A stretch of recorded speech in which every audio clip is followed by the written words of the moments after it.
Hello everyone, Isolation here, and welcome to the very first episode of my Wizard101 Road to Endgame series. We're starting completely from scratch as a Storm Wizard, meaning there are no gears in the bank, no pets, and no starting advantages. I do have a few crowns from codes that were released during the 12 days of the Spiral Yuletide event, which happens every December. However, the amount I've got is not enough to get myself a mount, so I'll be sticking to running on foot for now. For those who don't play Wizard101, crowns are in-game currency that can be used to purchase items like gears, mounts, or even access to certain areas. In this series, we're focusing entirely on the main storyline, going through the spiral trying to reach endgame. Things like farming, side quests, and fishing will all be done outside of the video so we can keep the episode focused on the main adventure. It's been a couple of years since I last played. I remember leaving off around level 100, so anything after that will be completely new to me. I'm excited to bring you all along with me on this epic journey to the endgame. Let's dive right in and get started. We begin our first journey by speaking with Merle Ambrose, the headmaster of Ravenwood School of Magical Arts. He informs us that there has been a supernatural disturbance in Unicorn Way, so our first mission is to head over there and speak to Private Conley. Private Conley explains that Unicorn Way was once a peaceful street, but it has now been overrun by strange creatures. He asks for our help in dealing with this situation, starting with defeating 2 lost souls. You may have noticed that I X'd out some cards to prevent them from showing up in battles. This is actually a strategy used for speedrunning, where you can guarantee the cards you want to use. But as we progress, you'll see that I decided to undo that because I really wanted to take my time with this series and enjoy this journey. Now as a Storm Wizard, I have to deal with one of the lowest accuracy in the game, so starting off I'll be fizzling a lot when casting my spells. Fizzling is when a spell fails to cast successfully and you essentially waste your turn. Since Storm Wizards have the lowest accuracy of all the schools, we tend to fizzle a lot, so we'll be seeing a lot of that early on, but hey, that's just a part of the Storm Wizard experience. After defeating the 2 lost souls, Private Conley directs us to speak with Saren Nightchant, a student who also came to help with the situation. Saren explained that there is more going on than just lost souls. It turns out that skeletal pirates are also roaming around Unicorn Way. We're given the quest to defeat 2 of these skeletal pirates and figure out what's really behind the invasion. You may have noticed earlier that we earned our first badge and a gear. Badges are always fun to show off your achievements to other players, kind of like a title that reflects what we have accomplished.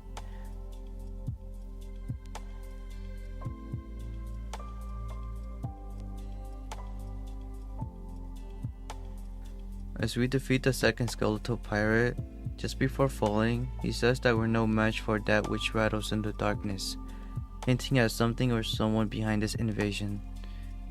With this new clue in hand, we head back to Saren to report what we have learned. He directs us to Lady Oriole, a wise seraph who is described as a powerful ancient being. We're told that she can be found at the end of Unicorn Way, deep within the hedge maze.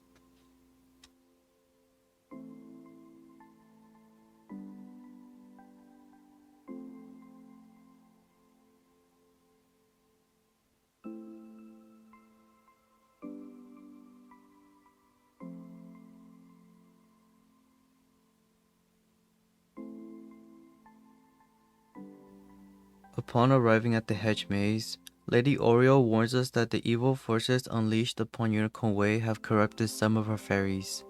She tells us that there are bone cages scattered around the streets, each holding dark magic.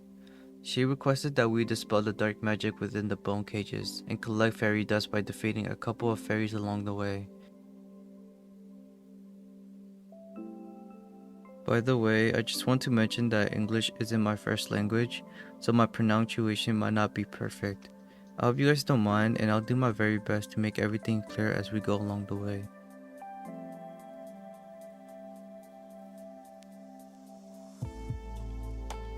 After collecting the fairy dust, we dispelled 2 more bone cages, and having that done, we can return to Lady Oriole.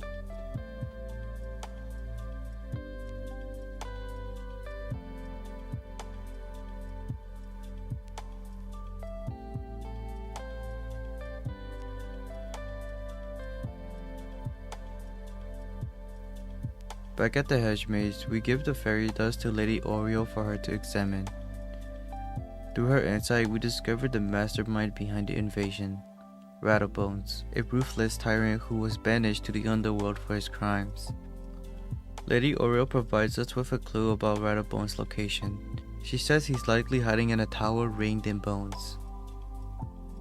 Lady Oriole also thanks us for our efforts by giving us a magical broom. With this, we can now travel much faster.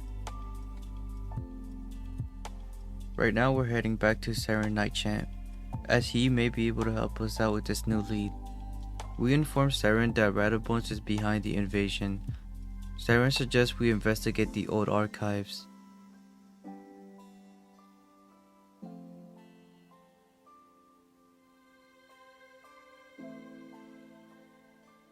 Upon entering, we spot Rattlebones holding a mysterious tome. Rattlebones noticed us and we engaged into battle.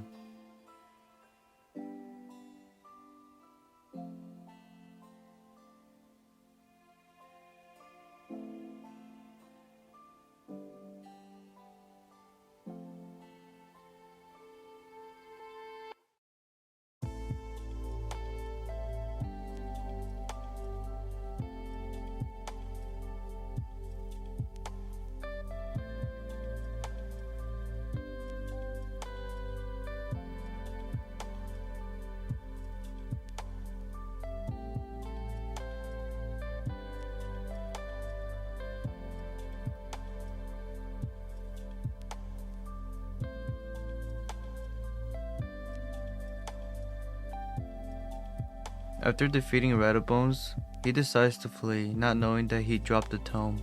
We retrieved it and bring the good news back to Saren.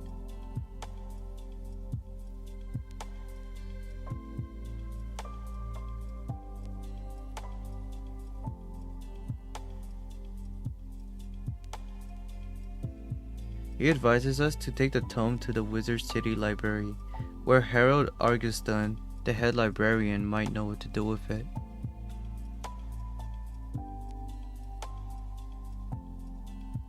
At the library, we update Harold on the situation. He suggests that we take the tome directly to Merle Ambrose. Harold also introduced us to treasure cards. They are special one-use spell from various schools. We then report back to Merle Ambrose, giving him the tome. Upon inspection, he reveals its title, On the Trail of the Order of the Fang, deciding to investigate it further himself. Merle moves us forward in our journey by officially enrolling us in the academy. As part of our enrollment, we learned a new spell and received a potion, which can instantly refill our health and mana.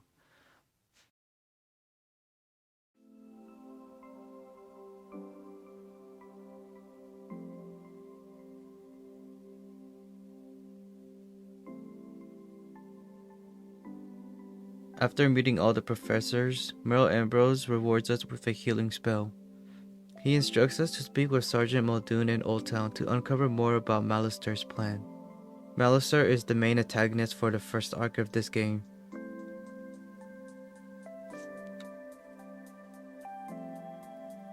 Muldoon warns us that undead creatures are spreading across the city. Our first mission from him is to investigate the Caretaker's Tower.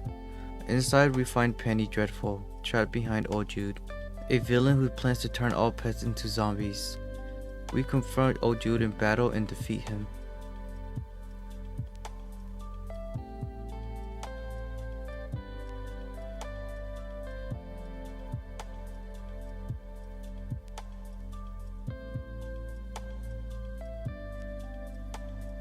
After defeating him, we discovered a few pets locked away in a cell with a combination lock.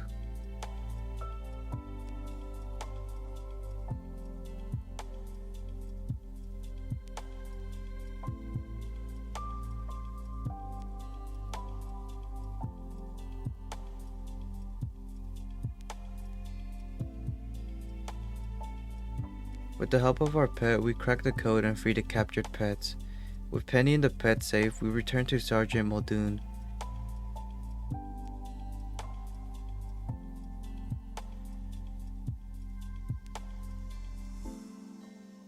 Sergeant Muldoon tells us that this is only the beginning of our journey.